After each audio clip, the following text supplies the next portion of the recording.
With the Eras Tour, Taylor Swift has become a cultural figure of staggering and potentially historic proportions. Love her or hate her, Taylor Swift is here to stay. She's Miss Americana to the world, and she's already a legend.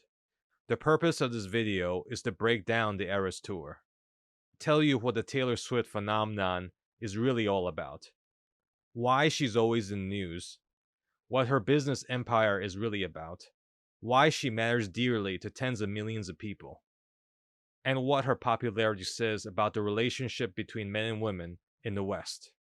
Then I'll move on to analyzing and revealing the romantic psychology of 274 Taylor Swift songs, spanning 11 albums and 11 different eras. You will learn about her successful and very strategic career progression and the social psychology employed in her songs.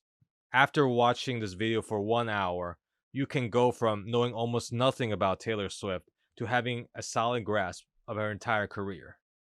You will learn a lot about how women struggle in relationships, which is the bread and butter of Taylor Swift's songwriting strategy. Taylor's successful market proven body of work has more insight into the minds of women than any book on psychology or any romance novel. This video has been made to be as objective as possible with a high density of facts and graphics. If this video feels overwhelming at times, feel free to pause and rewatch relevant portions. I will start this video with a broad overview of her career and empire, and then deep dive into individual albums, with a greater emphasis on her more current work. These will be Taylor's albums Folklore, Evermore, Midnights, and the Tortured Poets Department. Then I will finish up with a critical analysis of her songwriting messages. Thanks so much, and don't be afraid of leaving comments. The first factor of Taylor Swift's success is how good she looks. She has a typical tall, blue-eyed, blonde model look that people all across the world really admire. She looks like the typical prom queen and prettiest girl in school in small-town white America. She is good-looking in a traditionally marketable, all-American sort of way. This makes her marketable overseas as well. And watch her in the Victoria's Secret fashion show where she's performing live. She looks just like they do. She's almost 6 feet tall and she's skinny. She's basically a runway model too. Her looks are the starting point of her appeal. A quick Google search will net you hundreds of different outfits. Her street style is scrutinized by celebrity media wherever she goes, and she's a major fashion influencer. Taylor has 283 million Instagram followers, almost 95 million on X, and almost 59 million on YouTube.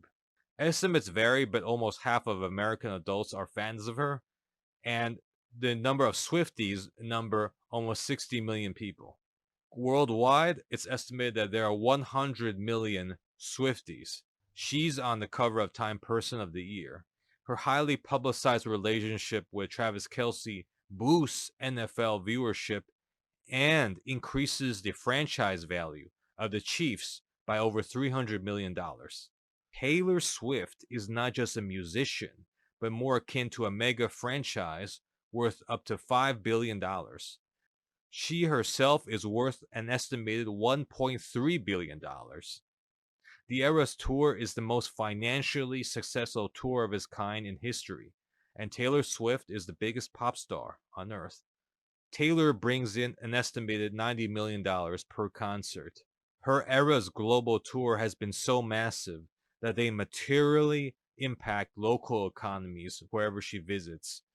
They increase business and they increase tax revenue. This makes her a highly sought out commodity by local government officials whenever she visits. She has become culturally significant as well. Various colleges offer courses on Taylor Swift. This includes NYU and Harvard University. She has a massive fan base called Swifties that are obsessed with everything about her.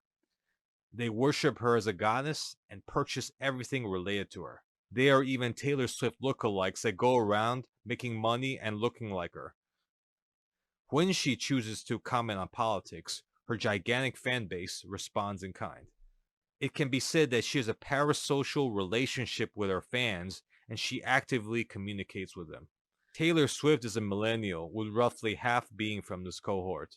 A quarter are baby boomers, and the rest of Swifties are divided between Gen X and Gen Z. Taylor Swift's key to success is how her music broke open and penetrated a huge underserved market for entertainment that takes the feelings of women and girls seriously. Her content is very much in line with the lives of young unmarried white women. Her vast array of songs are concentrated toward targeting a few key points. First, the experience and act of falling in love. And second, the diverse dynamics of relationship trauma and PTSD, breakups, cheating, and everything else. The third is about her own celerity. She includes her struggles and her determination to carve out her own path. The fourth aspect is creative fiction, songs that explore numerous romantic scenarios that sound like the plot for romance novels. The fifth aspect is nostalgia, the residual memory of past relationships, many of them intense if not traumatic. The songs, which are essentially adapted works of poetry, target many emotional experiences that are highly relatable to young unmarried white women. Having a sequence of relationships and mopping up the aftermath is increasingly the norm for Western women, particularly in urban life. We live in a world where Western post-industrial service-based economies have women delay marriage until the final years. This ties in nicely with Taylor's strategy. Many women move to cities after college to seek the Sex and the City experience. They too accumulate a string of relationship highs and lows like Taylor does. Taylor Swift combines her personality cult and her heroine's journey. Her fans find the story of her life to be exciting, and they wish they could be like her, despite knowing that they never will be. Taylor Swift's key to success is how her music broke open and penetrated a huge underserved market for entertainment that takes the feelings of women and girls seriously. Her content is very much in line with the lives of young unmarried white women. Her vast array of songs are concentrated toward targeting a few key points. First, the experience and act of falling in love. And second, the diverse dynamics of relationship trauma and PTSD, breakups, cheating, and everything else. The third is about her own celerity. She includes her struggles and her determination to carve out her own path. The fourth aspect is creative fiction, songs that explore numerous romantic scenarios that sound like the plot for romance novels. The fifth aspect is nostalgia, the residual memory of past relationships, many of them intense if not traumatic. The 11 albums feature 3 major eras and 3 major paradigm shifts. The first era is Taylor Swift as America's sweetheart. The image she chooses for herself is that of a traditionally beautiful young girl with long blonde hair. The first 4 albums are about naive teenage and youth love.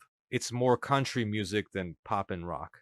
By album 4, however, she's shedding this image and becoming more and more feminist. She has started to notch a higher and higher body count. She cuts her hair short. It is evident that she's being addicted to that roller coaster journey, the highs and lows of love. Albums 5, 6, and 7 are about young adulthood and living it up. She moves to New York and goes full on Sex in the City. Taylor's detractors attack her for being a bad role model, a snake, and a serial dumper of men. The great irony is this generates free publicity and obsessions with her. This culminates in a Reputation album where Taylor fires back, "Don't hate the player, hate the game." She defiantly says that she does what she wants. Albums 8 through 11 display some movement toward being a more mature and reflective adult. In album 8, Lover, she mellows out and becomes friendlier, as if the Reputation album was a catharsis. There's a shift towards being a more externally focused and more creative artist, which is where we are at now. Taylor also becomes briefly political by the 7th album, Lover. She aligns herself with the liberal Democrats, LGBTQ, and feminism. This is dropped in album 9, which is arguably her best work, Folklore. This is the first album which displays deeper qualities of her work and elevates her status as an artist. Album 10 and 11 continues this trend until present day. The net effect is that her music encourages women to celebrate their femininity in a sink or swim capitalistic society. So their relationship trauma is no longer one of misfortune and failure, but one of a rite of passage. This contrasts with the traditional form of the American dream. The key message is releasing women from the burden of shame. It's a catharsis of sorts. Taylor Swift also uses strategy of reinventing her musical identity. This allows her to constantly keep things fresh and new with every single album. This covers up the fact that her music is mostly about the same thing, the attraction phase of falling in love and relationship trauma. The ERAS tour displays this brilliantly. She is a musical chameleon. She shifts and blends genres, whether pop, rock, country, or folk. She changes costumes and onstage personas and is a supremely charismatic onstage performer. She uses multiple musical instruments. This is combined with Broadway-style, high-tech style sets and a live band. All of this goes to show how incredible the rise of Taylor Swift has been. The business of being an epic pop star relies on navigating and managing multiple moving components at the same time. This business has been a brilliantly well-run enterprise linked to the multifaceted skills and talents of Taylor Swift. So we learned that the making of the greatest and most influential pop star is a lot more than just how well you can sing and how good your music is. Taylor is seen by our fans as Swifties as someone who's not just a performer but also a songwriter. They think that she has an intimate relationship with all the words in her enormous amount of work. There is a game that fans of Taylor Swift play. They read the lyrics of her songs, then they try to find out which one of her failed relationships she's actually talking about. It's a pastime for them, and it's also obvious that Taylor baits them by populating her lyrics with clues. Besides these clever tricks, I believe that Taylor Swift's management team has a very good understanding of social psychology in America. I'm talking about the social psychology behind the demographics that they target. I think that they're deeply aware of what their audience wants and the different types of audiences that they target. They engage the minds of their audience in the choice of their songs and their lyrics. The so-called emotional memories of Taylor Swift are also the emotional memories of their fans, the Swifties. Besides the heroine worship of her celebrity, they also use the real-life romantic experiences of all the women they target. So in a way, Taylor Swift represents something more than just a pop star. But despite their skill in finding out what resonates with audiences, they are quite confused about the true nature of reality. Taylor's 11 albums are better at identifying the symptoms rather than the solutions, the conditions rather than the cure. Taylor's first album was called Taylor Swift and was made from the point of view of small-town white America. I'm talking about the high school hallways and the country areas of Pennsylvania with the rolling fields. In the first era, Taylor positions herself as America's sweetheart and a country music star. This is a socially conservative genre. She looks like a blonde princess and has a prom queen looks down to a T. Very marketable and what other young white girls across America wished they looked like. Taylor wrote songs about relationships and friendships. Outside of one boyfriend, none of these were experienced by her personally.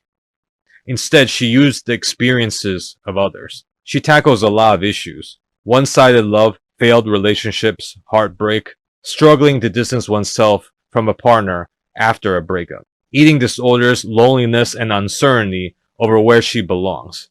Second album was Fearless. This one is also personal and based on her observations of others.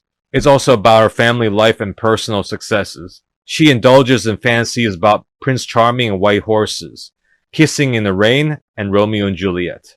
The song Love Story becomes a hit and representative of her youthful era. But it takes a darker turn as she moves into cheating and on and off relationships. Male possessiveness over women, one-sided love, missing ex-boyfriends, and loss of friendships. But most of it is once again about the dynamics of relationships from a teenage youth perspective.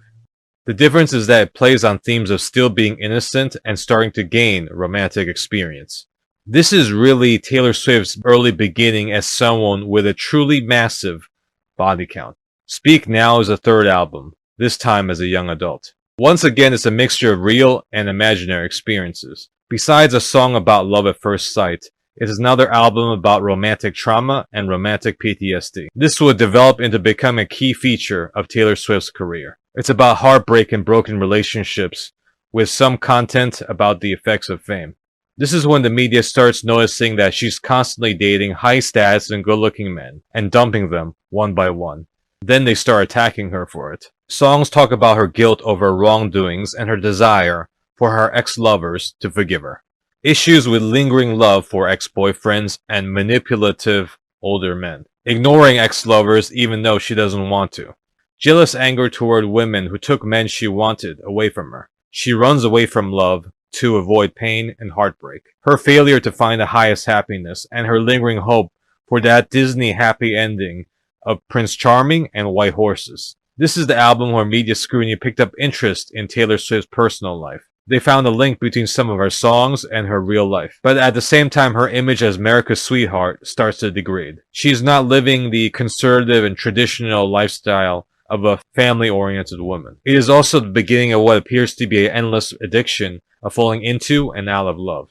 Red is the fourth album. This is another album about relationship failure, relationship trauma, and fading romance. She attacks ex-lovers here, and fans speculate on who exactly these ex-lovers are. Taylor's viewpoint in Red is that love is so short and forgetting is so long. In this album, Taylor's reputation as America's sweetheart fades away. The hallmark achievement of this album is her hit song, All Too Well. It is higher quality than the rest of her work and is a genuinely good piece of poetry. It is also another song about post-relationship breakup trauma. During the years that the first four albums covers, Taylor makes a career-defining shift from country to pop. This is a wise move. This shift and blending of different styles, from rock, pop, country, and folk, and beyond, will become a key strategy for her career. Interestingly, this coincides with her social move from social conservatism to liberal feminism. This matches the changing demographics of her fan base.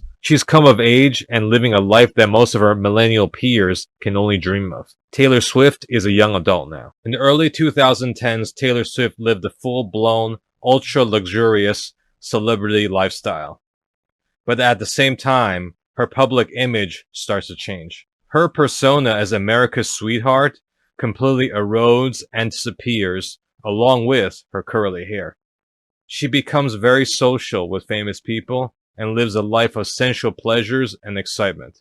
She sets up a girl squad of female celebrity friends, actresses, singers, and models to actively promote herself. There are even false rumors of Taylor having a romance with that top model, Karlie Kloss. Critics see the Girl Squad as a false show of feminism. To them, it's a bunch of super elite women that show up with their perfect lives and perfect physical appearance. Her love life continues to be a string of exciting relationships with famous and interesting men. These relationships end up deflating one after the other. Most of the men aren't there very long. In a way, she becomes the female version of the infamous Leonardo DiCaprio, a man who only dates young, beautiful women and then dumps them in short order.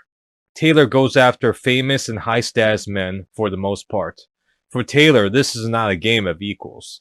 She is usually higher status and much wealthier and more influential than her partners. The famous, attractive men do not have much power over Taylor.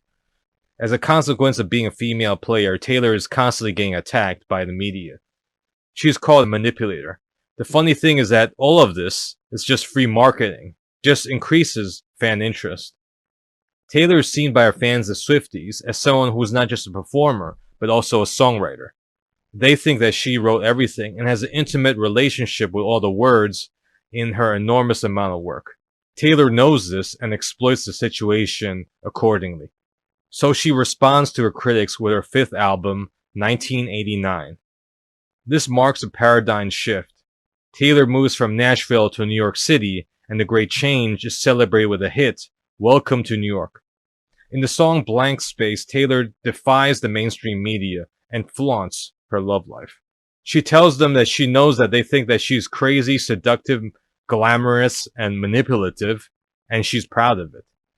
Her serial short-term romantic relationships draw big attention to her, and she's now stereotyped as a songwriter who dates male celebrities only to gather songwriting material. 1989 is another album about relationship failure and further marks her transition from country music to becoming a pop star.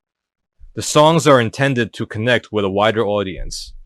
Besides relationship failure and trauma, she tackles affairs, toxic relationships, trying to get back with ex-lovers, and jealousy.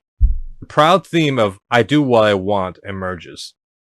She says that she lost her loves, but found herself, and somehow that was everything.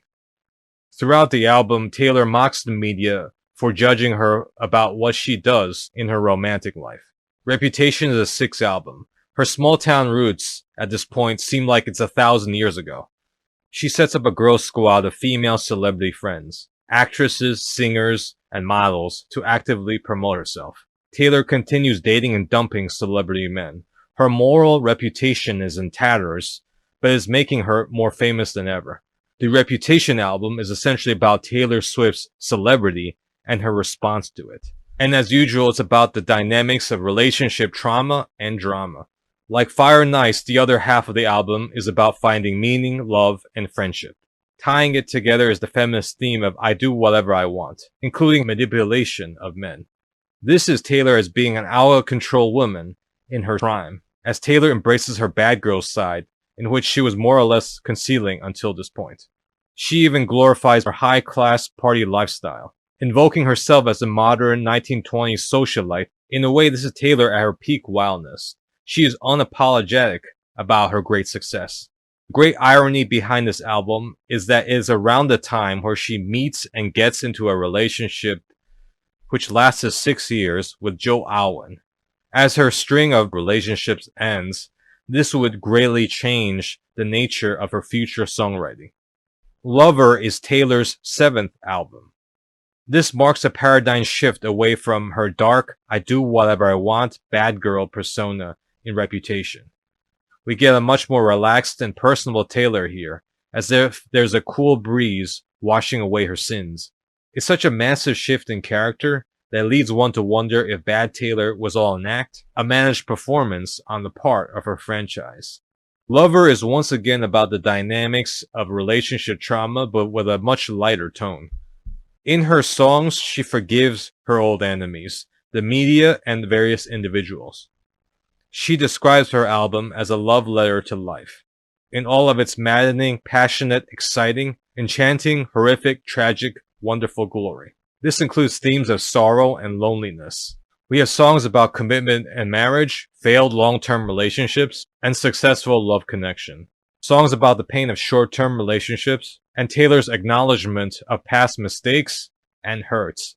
This album also marks the entry of Taylor Swift as a political commentator. She has some song content on LGBTQ rights, feminism, and cancel culture. In the song The Man, she tackles workplace inequality. In some of the songs, she reveals that she's agnostic and has doubts about the existence of God, even though she prays for her parents who have cancer. None of these political and social revelations are surprising, given the way Taylor has chosen to live. My life is planned 2 years ahead of time. These are the words of Taylor Swift. In January 2020, the documentary PR film Miss Americana was released on Netflix. Its goal was to humanize Taylor and reveal her real personality and real opinions. Most importantly, it demonstrated that Taylor desperately wanted to improve her public image and be seen as more down to earth. She really wanted to reduce the number of people who didn't like her. She didn't want to deal with media drama about her being this unlikable pop diva anymore. She didn't want to be seen as inauthentic and selfish. The 1989 era was a double-edged sword. It made her a global superstar, but it also made her disliked on the internet. In 2020, it was obvious to her that she was at an important crossroads in her career. She had become one of the most influential people in America due to the viral power of her messages and of her voice. She had the power to reach the hearts of millions of followers. But to more effectively harness this power, this gift, she had to change herself in order to move forward. At nearly the same time as Miss Americana, a great global pestilence occurred that took the lives of millions of people. We all lived through it. It created a worldwide depression that would last for years. In response, Taylor canceled her tour for her seventh album, Lover. She retreated to her studio with her creative team and started developing a new album in radically different conditions. This new album would become her eighth album, Folklore. It would become a career defining album that dramatically increased Taylor's status as a creative artist. It changed her personal image and propelled her forward into even more massive popularity. It gained her millions of fans. For many Swifties, Folklore would become their favorite album. It demonstrated a qualitative increase in the spiritual and poetic value of Taylor's work. In Folklore, we have another paradigm shift that was in tune with the depressed, shattered state of the world. Taylor dropped the pop star glamour and started cosplaying as one of the long suffering common people, the many rather than the few. She did her hair herself and started wearing rural American clothing. In a flash, she transformed into a country white woman. From upstate New York, Maine, Vermont, and other quieter parts of the country. This was a very clever disguise. It could not have escaped her attention that a movement called cottagecore was gaining massive popularity on social media. So, what was cottagecore? Cottagecore was an ideal sought mostly by white women. It was about rural living with style, not just on farming and gardening, but also rural clothes and crafts. People wanted to live a simpler, more carefree life, and away from the sickness, the high stress, and the pollution of the cities. They wanted to escape corporate America for rural America and live off the land in a sustainable way. It was half a fantasy, like a Thomas Kincaid painting, but it also revealed what was missing in so called modern life. These people, in their hearts, wanted to escape the hellscape of the global depression and into the area of the spirit and the great outdoors. They wanted the life of contemplation. Taylor Swift and her creative team knew this and acted on it perfectly. For this new album, they switched musical styles from pop to indie and electro folk, finger-picked guitars, piano, and muted percussions. For years, Taylor's narrative voice was that of a socially active and privileged white woman in her 20s. In 1989, she embodied the emotional state of successful young people, the hormones and the hot red blood of youth. Winners feel like they can live forever and have a fast life with a lot of action and not too much thinking. Relationships come and go in the world of Sex and the City because there always will be more. In contrast, in Folklore, the narrative voice is suddenly much more mature. It's the voice of someone who's been profoundly hurt in relationships, and also the voice of someone who doesn't live a fast life in New York City. It's the voice of someone who has a lot of free time to think a lot and walk around the woods. It's also the voice of someone who values relationships highly and has room within herself to experience and feel deeply about it. She uses this new perspective to focus and deep dive on the details of intense romances. There's an added layer of complexity over her previous albums. Taylor says that the core theme of Folklore is conflict resolution in the middle of relationship trauma. It is, in her own words, trying to figure out how to get through something with someone. In contrast to previous albums, there's a lot more contemplating and fantasizing about all sorts of escapes into fantasies and a new emotional reality. Nostalgia is a key feature of these songs, and so are all sorts of fictional characters.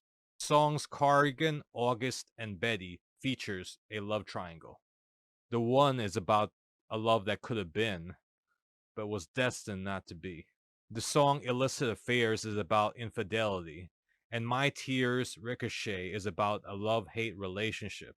It is apparent that this new voice of Taylor Swift has mellowed out and become more reflective about the things she's done and the way she's lived. It is the same voice that wrote her most meaningful and best song, All Too Well.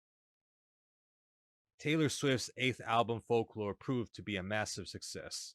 It dramatically increased Taylor's status as a creative artist. It changed her personal image and propelled her forward into even more massive popularity. It gained her millions of fans.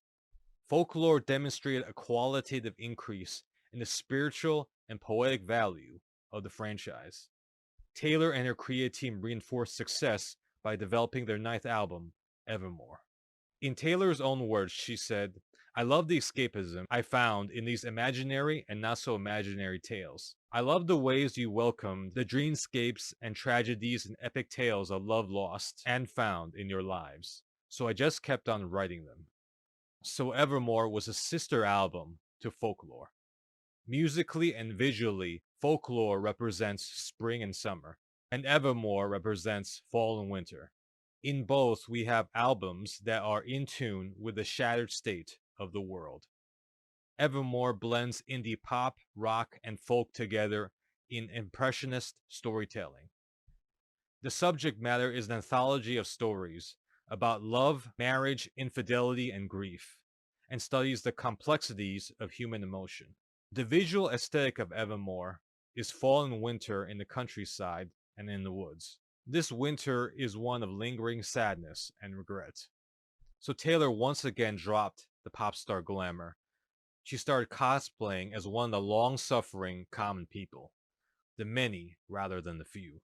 She did her hair herself and started wearing rural American clothing.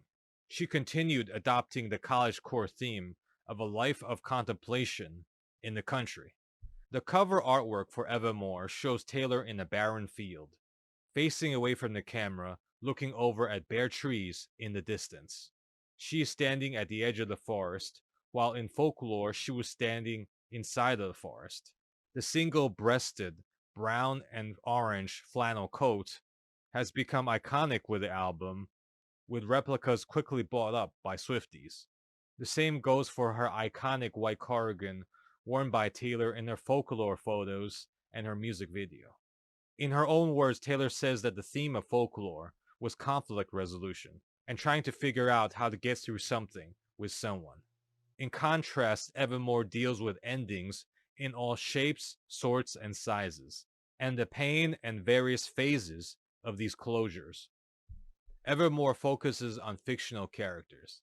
It comes back to relationship trauma, including forbidden love, romantic neglect, failed marriages, forgiveness, cheating, age gap relationships, conflicted emotions, and grief, and includes crafting imagery with words, whether it's memories, Mother Nature, skies, and landscapes. The lead single, Willow, in Taylor's own words, is about the intrigue, desire, and complexity that goes into wanting someone. I think it sounds like casting a spell in order to make someone fall in love with you. It's about the experience of yearning for someone and all of life's twists, turns, and serendipity that finding the right person takes. Both music video and ERAS tour interestingly feature Taylor dancing with witches. Evermore is about mental health and healing. It's a journey from a seemingly unending period of deep depression and back to a place of hope. Ivy is about the experience of falling in love with another man when you're married. Champagne Problems is a fictional story about a woman who turns down a marriage proposal before Christmas due to having mental problems. And Marjorie is Taylor's tribute to her late grandmother, who inspired Taylor to pursue a career in music. Here are a few lines from Taylor's song Midnight Rain. He wanted it comfortable. I wanted that pain. He wanted a bridge. I was making my own name. Chasing that fame, he stayed the same. And the life I gave away. Because he was sunshine and I was midnight rain. Midnight Rain can be interpreted as being about a woman who chose to focus on her high-stress career over a fulfilling love and a peaceful domestic life. But it is more than that. It is autobiographical. In 2023, Taylor Swift would separate from her six-year partner Joe Alwyn and launch the ERAS Tour. The epic concert tour that made her a billionaire in a few months and cemented her status as the world's biggest pop star. Taylor Swift's career has seen a couple artistic reinventions. She began as a Nashville-based country musician and gradually transitioned into mainstream pop. These include hit albums like 1989, Reputation, and Lover. In the global depression of 2020, she pivoted again into indie folk with the albums Folklore and Evermore.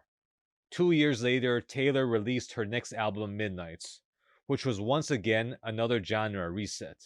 She left indie folk and moved into a form of indie pop called synthpop.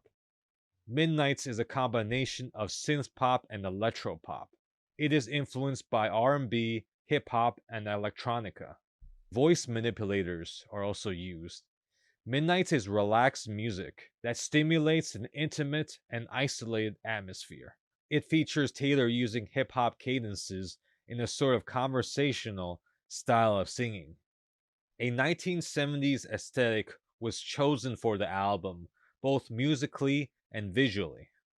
The music videos for Lavender Haze and Antihero take place in the 1970s.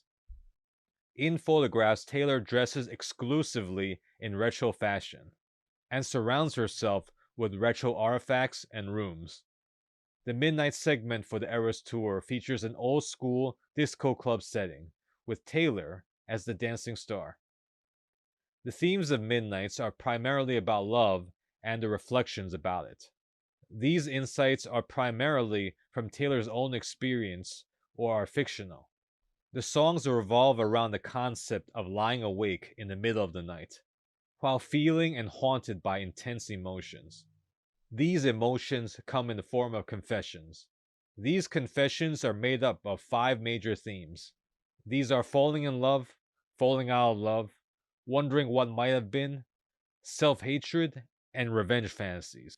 So these songs focus on thinking and analyzing one's emotional life in the context of relationships, but there are major differences from her earlier pop albums.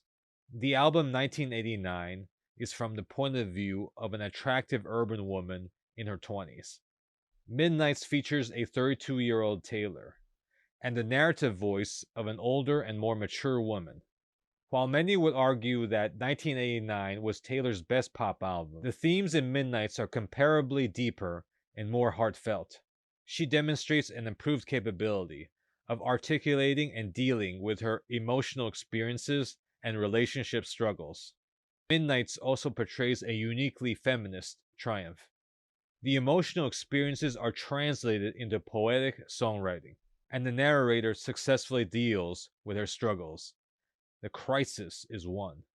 The themes and messages of these songs are highly relatable to unmarried women in their 20s and 30s who are suffering from difficult emotions in their relationship game. Midnights is a very personal album for Taylor. Mid's song Antihero is very special. In Taylor's own words, Antihero is one of my favorite songs I've ever written. I really don't think I've dwelled this far into my insecurities in this detail before.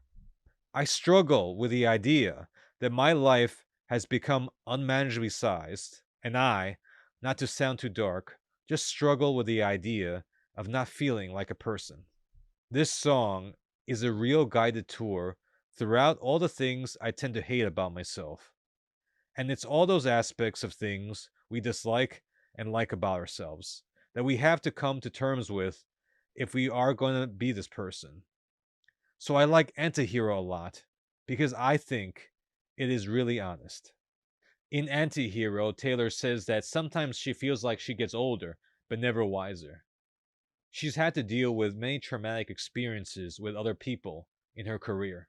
Fame has hindered her from having real, meaningful friendships and relationships. In the end, she blames herself as the source of her problems.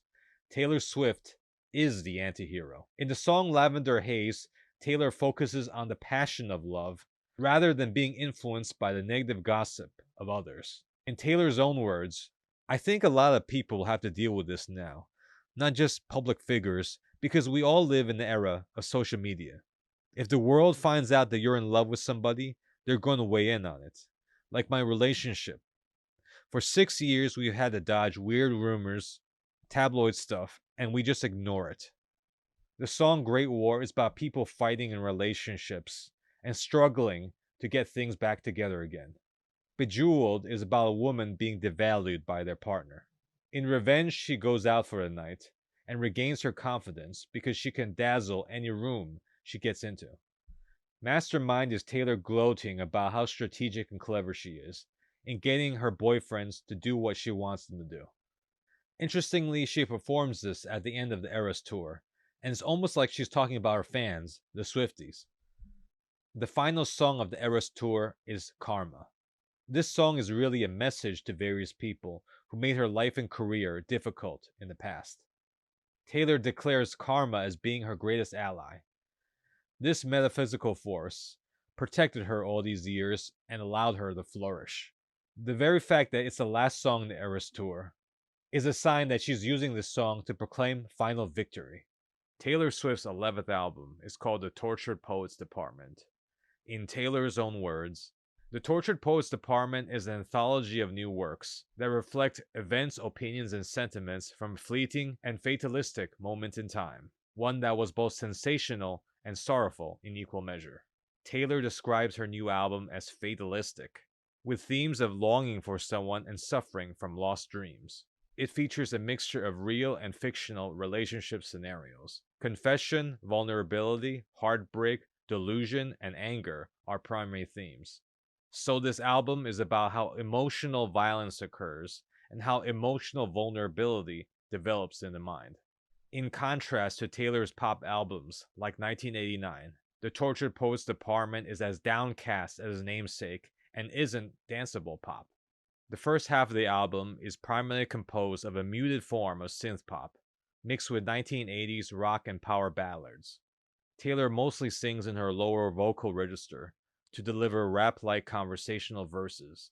Her songs include piano, guitar, and live drums, along with R&B and country music influences. The second half of the album mostly consists of chamber pop and folk pop piano ballads. In 2024, Taylor Swift reorganized the ERAS tour and integrated the Tortured Poets Department. The set pieces and performances were some of the most extravagant of the show. Taylor's performance of the critically acclaimed I Can Do It With a Broken Heart is one of the show's highlights. It's the flirty and fun closer of the segment that abruptly changes the tone of the show. It features a stunning cabaret dance troupe, with Taylor as the dancing star. In one performance, Taylor's boyfriend Travis Kelce famously stopped by for a cameo. I Can Do It With a Broken Heart is about Taylor's experiences in having to do concert tours after a breakup. Taylor masks her sadness with lyrics like, I'm so depressed. I act like it's my birthday every day. I'm so obsessed with him that he avoids me like the plague. But Taylor manages to gather her internal strength and will and says, You know you're good when you can even do it with a broken heart. This song is a pep talk for working women, encouraging them to excel at their jobs even though their relationship life is in shambles. Almost all women have experienced such a dilemma. The song The Smallest Man Who Ever Lived has also been critically acclaimed. The intense and grandiose set piece features Taylor ahead of a marching band as she expresses her disbelief, disgust, and hurt at being emotionally betrayed by her lover. We can see her express her anger, but at the same time there's a profound sadness, longing, and love embedded with that rage. The tempo increases as she marches forward. As the song comes to an end, she and her entire band collapses as casualties in the battlefield of love.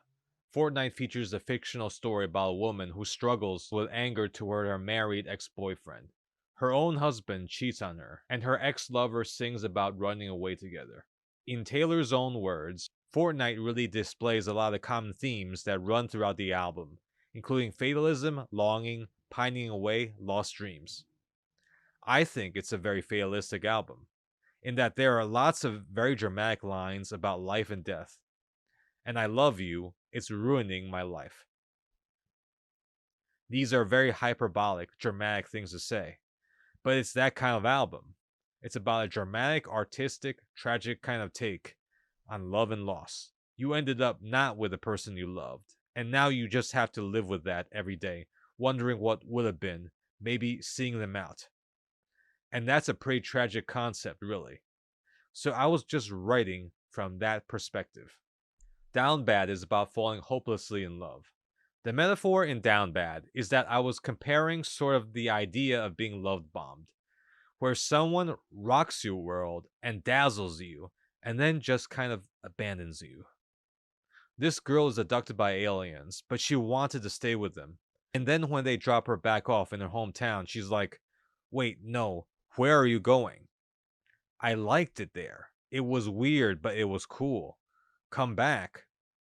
And so the girl and the character in the song felt like I've just been exposed to a whole different galaxy and universe and didn't know it was possible.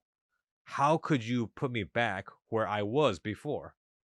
Taylor calls her intense passion cosmic love and feels like she could give up everything for it. She wants to relive her passion over and over again and is disappointed that it's just a fleeting sensation. It's gone now. Who's Afraid of Little Old Me is about Taylor's perception of her public image and a response to people who don't like her. She says that the world has a sense of ownership over public figures like her, leading them to be easily judged for everything that they do. It causes her pain, and this song is Taylor's release of that pain. She imagines herself as a witch that flies around unleashing her anger. So I leap from the gallows, and I levitate down your street. Crash the party like a record scratch as I scream, who's afraid of little old me? You should be. You should be. In the next verse, Taylor recounts on how being ultra famous from a young age was like being raised in an insane asylum. She sings, I was tame, I was gentle, until the circus life made me mean. She talks about how the outside world shaped her. She sings, you taught me, you caged me, and then you called me crazy? The song But Daddy, I Love Him can be interpreted as either being about Taylor herself or a fictional story that takes place in small town white America. In the ERAS tour, Taylor performs the song inside of a Christian chapel.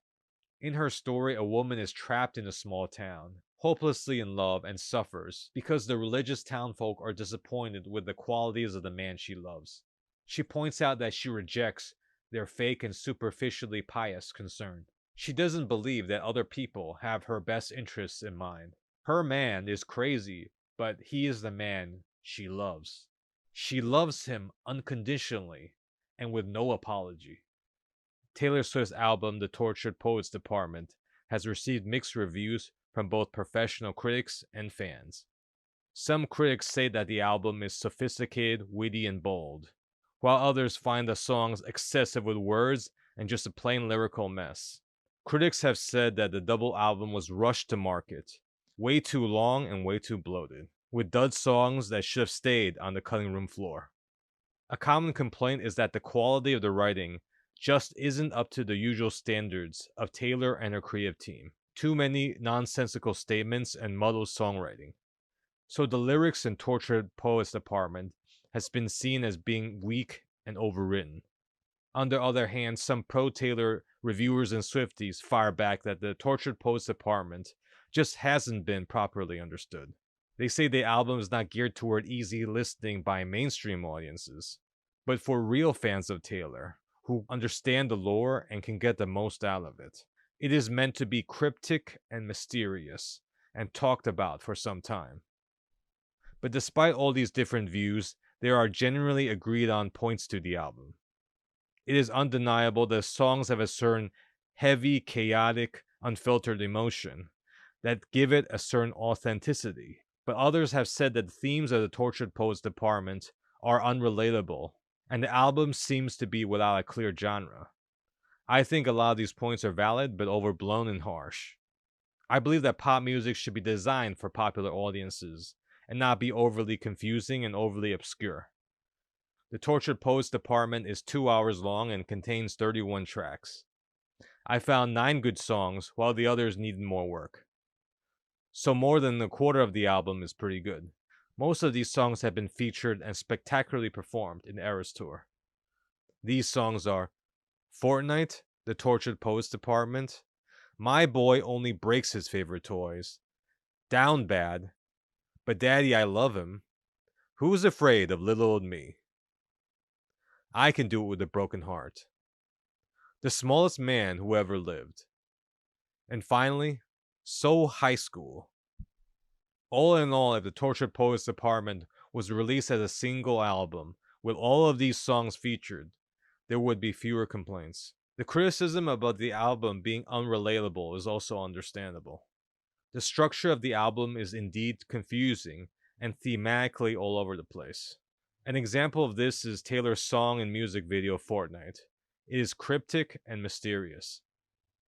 It looks like a retro horror movie with a retro setting, the psych ward, the mental institution, and the hallucinations.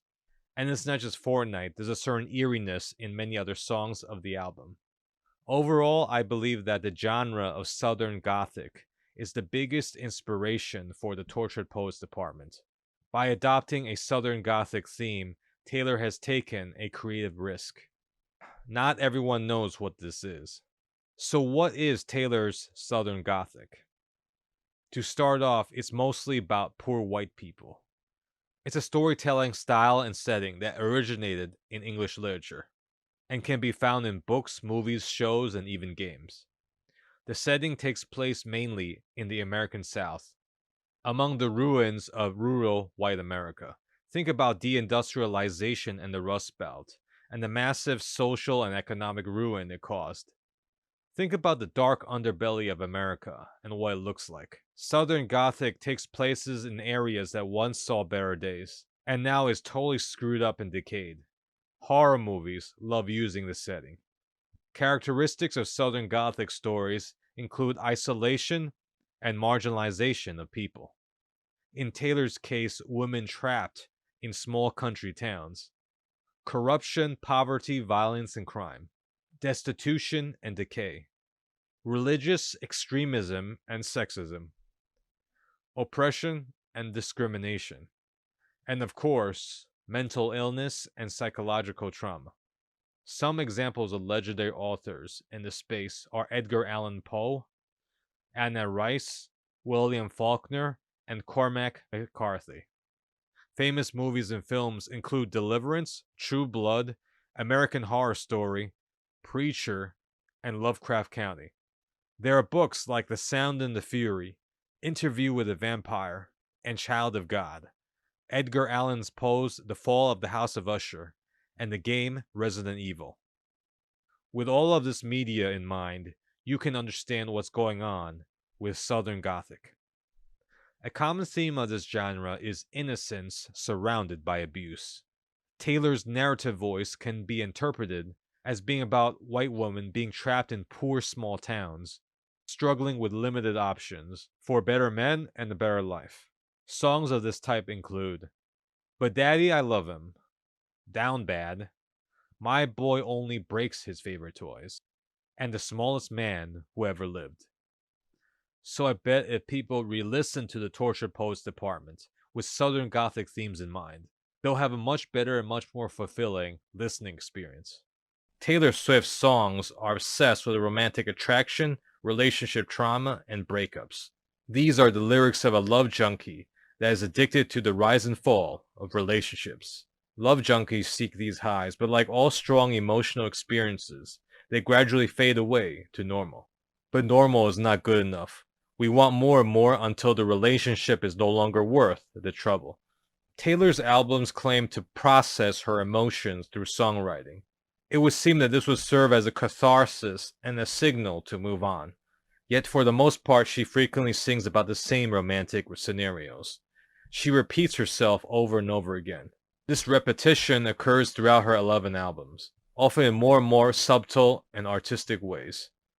So it seems that the relationship trauma still exists. The person indicated by the lyrics seems lost and repeating the same mistakes over and over again in her life.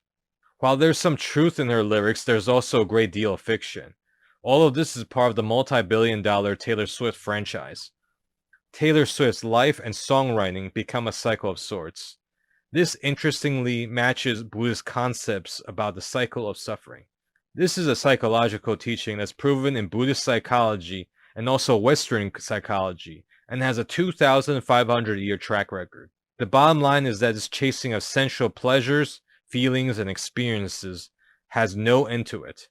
Buddhists call this phenomenon mental impressions, perceptions, intellectual activity, and judgments. In the Pali scriptures, it is said that sensual pleasures are hollow, deceptive, impermanent, and false. They are illusions and fool's errands. You can go out and try to possess the world and you'll never be satisfied. In Buddhism, suffering arises when people cling strongly to their feelings, their identities, and their experiences. They could cling onto other people or even ideas, all sorts of things. This clinging creates all sorts of suffering. It is only letting go, and I emphasize this, letting go that ends the cycle of suffering. Letting go of people, experiences, and feelings of any sort. The real and fictional personas of Taylor Swift songs indicate they're missing the core concept of Buddhist liberation. She is missing true wisdom about her true condition and about herself. Despite creating a huge body of work, the lyrics of Taylor Swift seem to be very confused about what real love is.